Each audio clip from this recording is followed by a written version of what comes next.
Hey everybody, welcome back to Northernlion plays the Binding of Isaac Afterbirth Plus, and I feel the dimension we're never gonna lose again. Started last run in a dire place. Look at this wonderful mustache.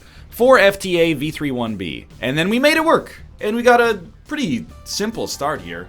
Red candle's amazing. We got 2 HP, so we got a little room for error. Enough bombs to blow up tinted rocks on this floor. Good rate of fire, good speed, good damage, good luck. I'll be the first to tell you, statistically speaking, we've had really good luck lately. The only stat in which we've tended to suffer has been HP, which is probably the worst stat. Like, honestly, that and speed are maybe the worst stats to be terrible right off the bat. But we've managed to worm our way out of those situations, sometimes due to the power of our own ability, and sometimes due to a little bit of luck on the floor. But, you know, right now this is like a fragile baby bird, and we gotta try to nurse this baby bird to... we don't even want it to be, like, healthy. Well, I'm trying to think of a better example. You know, it's more like a movie where, like, somebody discovered... It's like E.T. I always thought that, you know, E.T. is a really touching story about, like, you know, if an adult had discovered E.T., that movie would have been way different, right? Only a child could have discovered E.T. and held an open mind as this alien with a weird pop belly was wandering around eating all its Reese's Pieces, right? Kids are just... They're nicer, or at least... they don't assume the worst out of an alien species. But I always like to think that there might have been like an E.T. too, where, you know, E.T. after phoning home, he just comes back with his space brothers and, like, absolutely, like, enslaves the population of planet Earth. That's what this run is like right now. We're like E.T. right now. It's a fledgling little alien, it's cute, phone home, etc., etc. But, like, if we can get a good deal with the devil on the next floor, we're coming back and we're bringing the cavalry. We'll see. They gotta make sequels to more alien movies, but don't make them bad. Like the second Independence Day, which, I mean, I don't even think the first Independence Day is very good, but I've taken enough heat for that comment that I don't necessarily feel the need to bring it up again. Try watching it when you're not 7, is just my only piece of advice there. But, you know, the same thing in, like, District 9. I'm not gonna spoil District 9. Just because I think I can... I think if you wanted to see District 9, you could have seen it by now, obviously. It's been out for almost 10 years. So I think the moratorium for spoilers is off. But I think I can talk about the movie without necessarily requiring to give you the ending. And maybe encourage a couple people watching this to give it a shot if you've never seen it. District 9 is a great original sci-fi movie. I would definitely recommend checking it out. Anyway, District 9 ends in such a way that you're like, oh man, I can't wait to see what they do with that in the sequel. And then, dude made Elysium and Chappie and was talking about making a new Alien movie. Yo, where's District 10, dude? Or District 9 too, or District 18, I don't care, just... I want to see what happens. Make it, dude. In a way, it kind of... You know, you don't need to make a sequel. And I understand it kind of... You know, I don't want them... I'm going to open it because I'm in here. I don't want them to make a sequel if they just feel like, oh, people want a sequel, let's make one. I think that's how you get bad movies. That's how you end up with The Hangover 2. Which I've made my comments about The Hangover 2. I think it's a travesty. I really like The Hangover 1, even though I guess at this point it kind of seems like a little bit of a relic of its time. You know, I was of the right age to watch it and in theaters, and I loved it. I saw it in theaters 2 or 3 times. Thought it was a fantastic comedy. Saw the second one and was like, it's the same movie? Like, they literally just shot for shot almost made the same movie, just in a different country. What are you doing? You can't just do that, can you? Not unless it's like Evil Dead 2, but anyway. I don't want them to just make a sequel for the case of making a sequel, but, like, maybe make it and, like, have it be awesome? That'd be cool with me. Oh, well, what an interesting situation here. I think... to be honest with you, I'm going to take none of these items. I'm going to forgo a deal with the devil chance, which would also give us access to the boss trap room. And I'm going to, you know, hope to see deals with the angel in the future. Even if those angels are in the outfield. And if we get something useful, amazing. If we don't, we don't. But it's actually a surprisingly tough decision. I don't think, like, Lil Delirium or whatever the heck that Delirium item is very good. I do like Maw of the Void. I think this is worth taking for sure. I think Maw of the Void is worth taking. But, or not Maw of the Void, sorry, a Thame. I think a Thame is worth taking. But I don't think it's like a slam dunk or anything like that. And I didn't think it was worth playing the Demon Judgment either. So I really, really like our stats here. As ridiculous as this is. Look at that. We get a speed upgrade out of Omega Penny. Do we have a key we could purchase? We do. Let's buy that just in case. And let's get the heck out of this floor. I believe that the stats of this run, plus future angel deals, plus our spacebar item can carry us. So that's why I didn't feel the need necessarily to be overly aggressive with that deal with the devil. It's not anti-Zane. None of those items were zany. They just existed. Dude, I swear to you, go back and look at the footage. We've somehow gotten a curse of there's no secret rooms on this entire run, apparently. I've been checking high percentage locations. I think we should peep this. You know, we're far from a guarantee to win this. But we're looking real strong. This is just like a nice run. I'm trying to think of an analogy, you know? It's nobody's favorite movie, but it's a movie that's really easy to like. You know, it's like a Rotten Tomatoes 90%, and then you go see it in theaters and you go, oh, well, it's good, but I don't necessarily think it's 90% good. And then you realize that doesn't mean that the critics think the movie is a 9 out of 10. It just means that 9 out of 10 critics liked it decently enough to give it a thumbs up. You know, it's a likable movie. Eey. I like Rotten Tomatoes. If I'd gone on this tangent, because I feel like I'm not in the norm on this one, and I'm willing to be, and I'm willing to fall on the sword here. I talked recently about a movie I saw I did not enjoy. It was called Brad's Status. Stars Ben Stiller. I thought the movie was horrible. I'm just being honest with you. Not trying to punch down at the movie, which I think... I mean, it had like an 85 on Rotten Tomatoes. I gave it a 1 or a 0 out of 10. Oh god, this is a bad I'm excited room. 85% of critics liked it or something. And somebody, I was talking about another movie, I forget what it was, maybe Ready Player One. And I was like, well, it's kind of like a, you know, 75 on Metacritic. And somebody tweeted me, and they said, hey, NL, or not Metacritic, sorry, Rotten Tomatoes. They said, hey, NL, Rotten Tomatoes isn't always right. Remember Brad's Status. And I understand where you're coming from, but I think that is fundamentally... ignorant is a loaded word that I don't necessarily want to use here, but it's a little ignorant of, like, what those websites are. Those websites are like a democracy, right? Or an oligarchy, really, where professional critics give their consensus and say, like, hey, this movie's like this. I don't think Rotten Tomatoes can be right or wrong. I think what happens to a lot of people is they go, I really like this movie. And then they go on Rotten Tomatoes and it has a 40, and they go, I hate Rotten Tomatoes. What it really is, I think, is like, you know, you may differ from the consensus of the critics for many reasons. You know, film critics probably tend to have roughly the same social ideas and, you know, similar levels of education and, you know, maybe even live in, like, geographically the same area. You know, LA, New York, you know, major cities at least. And they might have different ideas, like that might inform decisions that they make about movies that they like and they don't like that might not work for you, but that doesn't mean it's wrong. It just means that the critical consensus is different. Like, I've seen some people, and they'll be like, oh, that movie... Like, there's a... If you're a DC fan, don't take this the wrong way, okay? Because I know it's an incendiary issue. But there's like a conspiracy that, you know, the movie critics are trying to kill the DC Extended Universe, and they're all Marvel fanboys. Dude, what do you take here? Halo's the safe bet. Holy Light's really good. Little Brims are probably the most funny item, but also have a tendency to be kind of bad. I think I'm going to go Holy Light. This is me sending a little affirmation that I think Holy Light is a top-tier angel item. That was a great choice, though. I'm just happy we didn't have the choice between, like, Guardian Angel and Holy Water.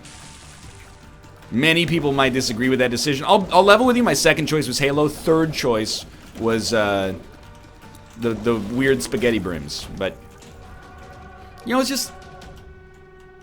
People, I think they're very quick. It's the same thing happens in gaming. And, you know, I've been in this industry for a long time, relatively at this point. And I got a bone to pick sometimes with consumers. And you won't hear many other YouTubers do this because you're like leading yourself to the slaughter. To even insinuate that the consumers might be doing something wrong is to risk being labeled like, you know, pro-corporation, oh, they're a Ubisoft shill or something like that. But I'm just telling you the way I see it, and I'm hoping that you're, you know, astute enough to draw your own opinion that I don't hate consumers. But the thing that bugs me the most about the reaction to some game reviews is when a website reviews a game and gives it a bad score, and then people get on the website's case, or the magazine's case, if we're talking about 1997, and go like, you know, you gotta re-review this, but with someone who shares my opinion about the game. Just, you don't own shares in these companies? Their success is irrelevant to you. Like, I saw a very similar thing.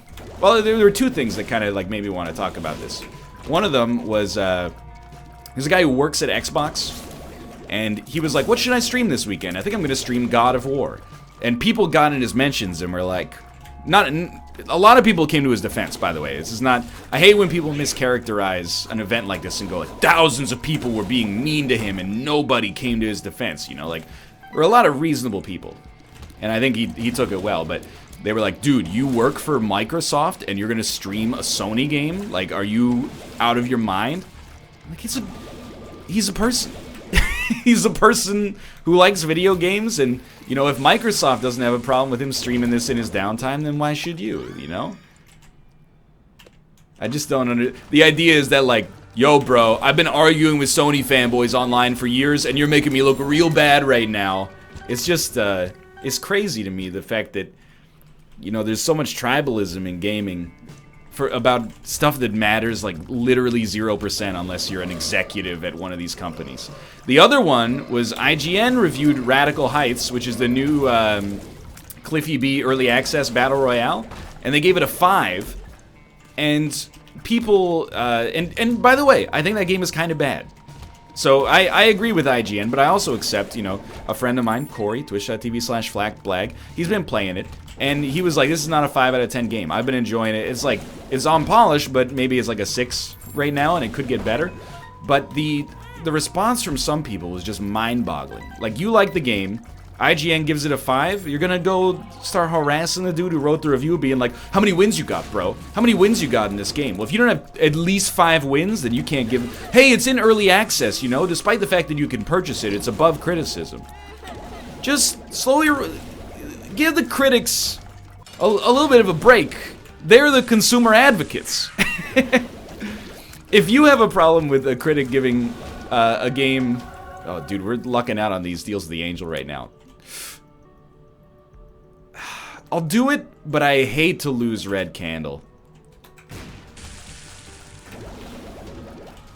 Because, like, it's really, really a nice damage source for us right now, but I think we might be able to get it to pay dividends. I'm willing to give it a shot regardless. Oh, it already works. It's already charged. Okay, so it didn't pay dividends, but, you know, we'll get the soul out of it at least.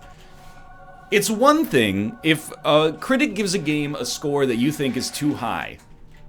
I still think that as long as they've justified their opinion, not really any of your business. If you're like, oh, this game, I think it's bad, but you gave it a good score, so I think you're stupid. That's one thing.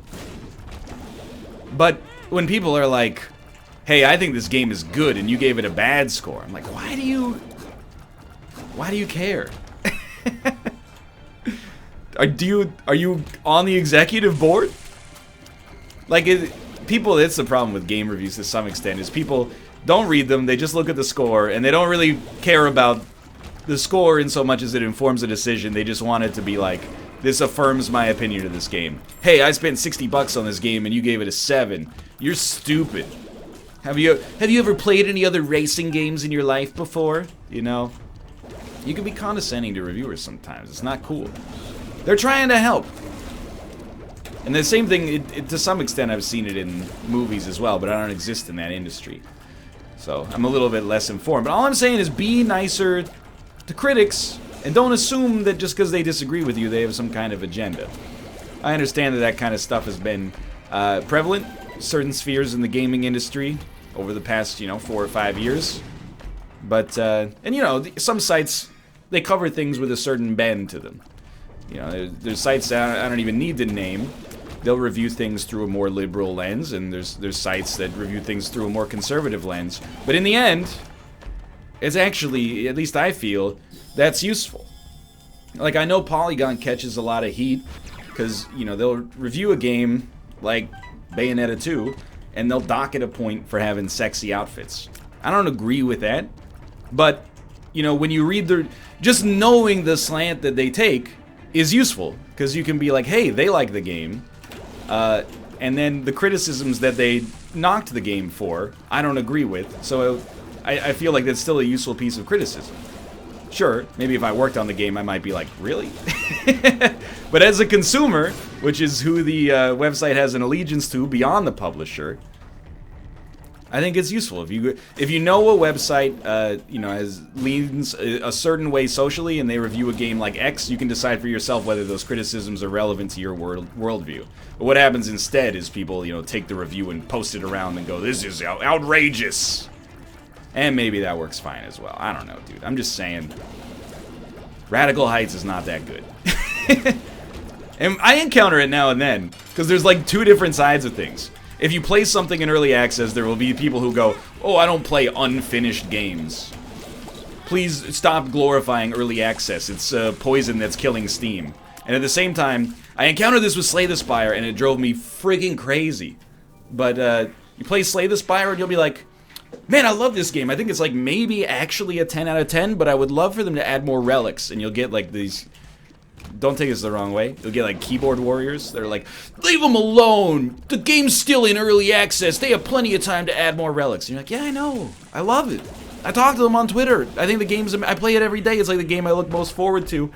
I was just making a comment like more relics would mean, you can't criticize a game while it's in early access. The kind of people that think like all criticism means like you hate the game. You don't want it to succeed. But anyway, I'm just telling you, it's not that frustrating for me, but I hate to see it. Because the same people that can call out like, they always assume like if a game gets a good review, they're like, how much did Ubisoft pay you? When a game they like gets a bad review, they're like, a lot of hard work went into this, you should be more cognizant of the developer's feelings. And you're like, maybe to some extent both or neither are true, I don't know. That's my 2 cents, haven't been here for a while. That's why I don't like... Dude, reviewing games sucks. I'm just leveling with you. Take it from somebody who did it for like 3 weeks on my YouTube channel back in 2013, I think. I was like, growing up, I was like, I want to be a game reviewer. And then, I realized, playing The Binding of Isaac, I'm just leveling with you, cracking jokes over top. It's way easier.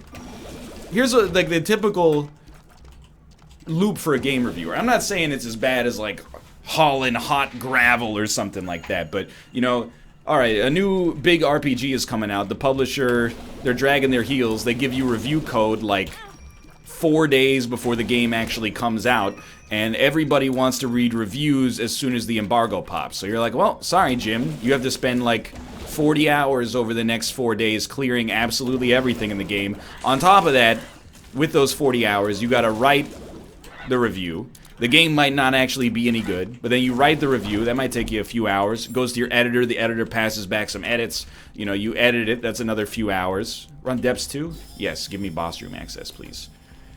Boss trap room, I should say. And yeah, we'll roll Chariot for now. We want to explore a little bit more. Get to the item room. Figure it out. And then, your review goes live. And people are like, 7? This is worth at least a 7.1, you shill. Not everybody. A lot of people appreciate it, but... Oh, dude, we messed up here. We definitely should have used, I mean, we got a good item, but we definitely should have used, and I don't know what I was thinking there. We should have used the Joker card to get out of Boss Rush, but so be it. We'll either do or not do Boss Rush right now.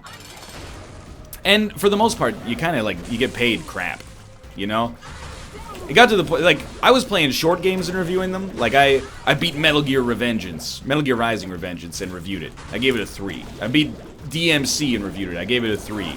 I was like, this is not worth it. Wait a minute, what's going on here? 2 boss rushes.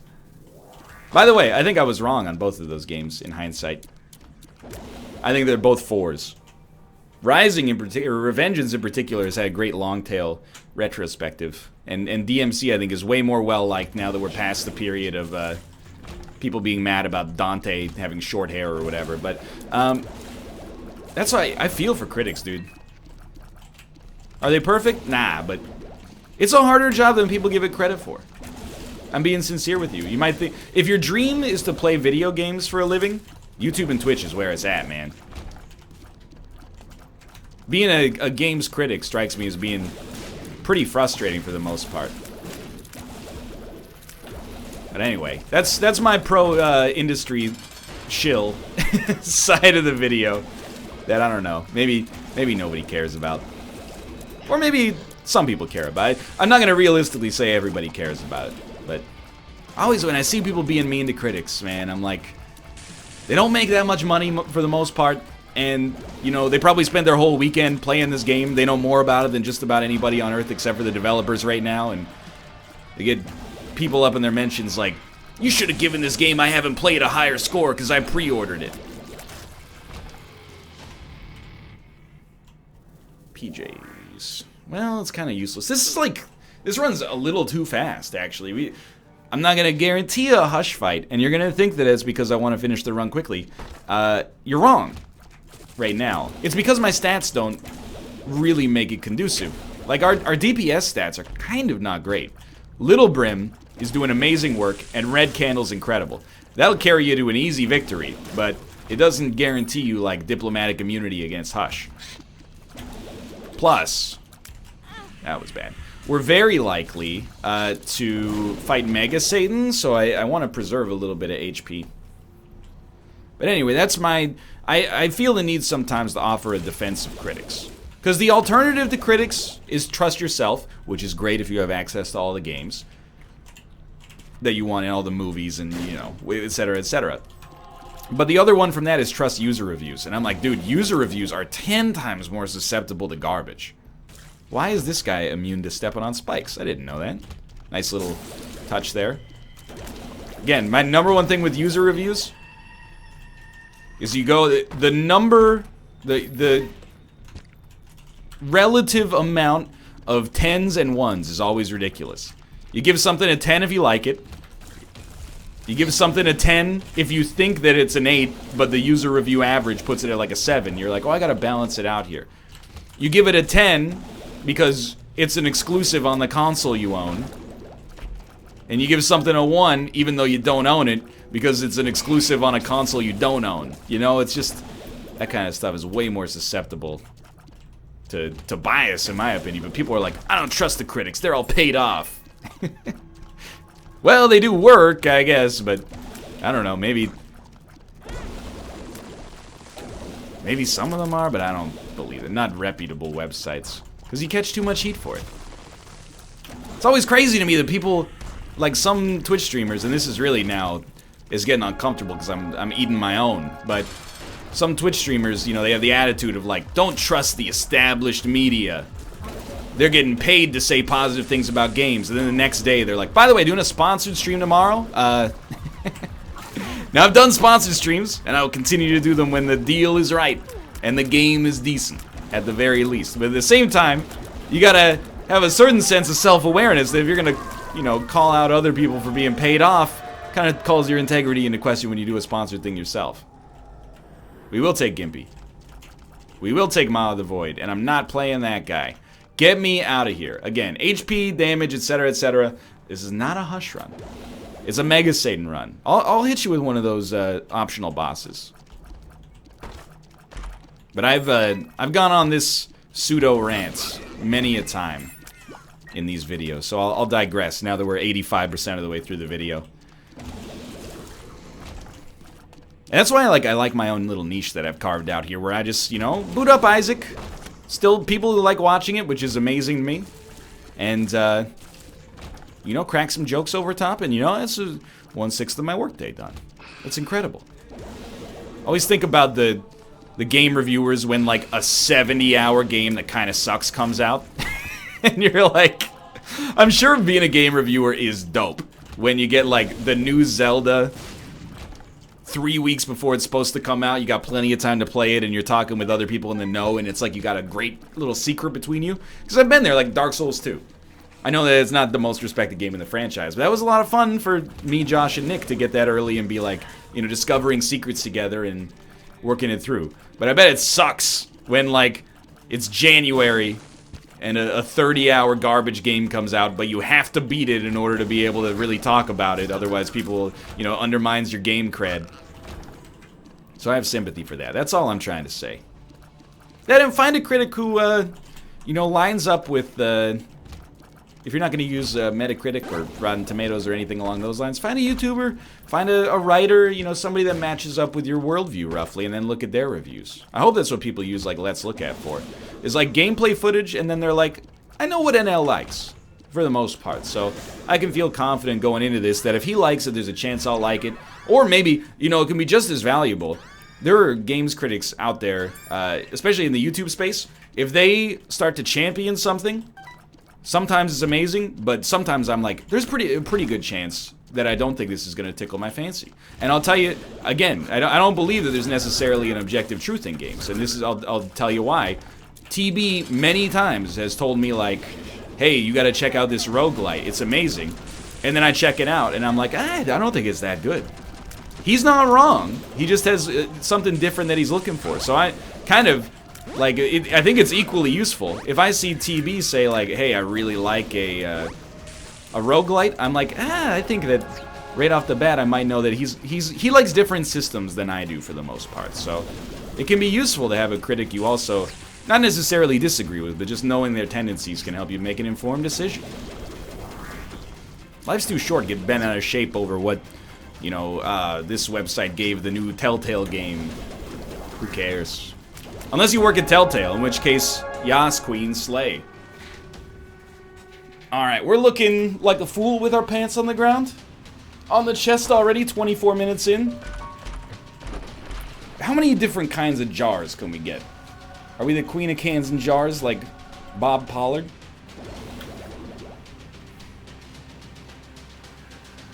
I'll do it. What? We're shooting? We no longer have brimstone. We're just shooting now. Weird. Did we ruin our run? I know I said we'd fight Mega Satan. Oh, dude, Ma got way worse. Honestly, I think I overzaned myself. You know, it's like planning to go to the club and then, you know, during your pregame, you maybe got up to a little bit too much business. So, I think we might back off on this one and say, you know what? Maybe we'll just fight Blue Baby. And I apologize for that, but I'm not totally convinced this one has what it takes to beat Mega Satan anymore. We'll see. How's that? No promises, but... You know, I'm trying to... I think the mindset of, like, I have to minimize my odds to win at all costs, as you might expect, you know, it's cost me some victories in my life, and that's okay. But I want to divorce that from the idea of Zane, you know. Just making things as hard on yourself as possible is not Zane. Picking up soy milk was Zane.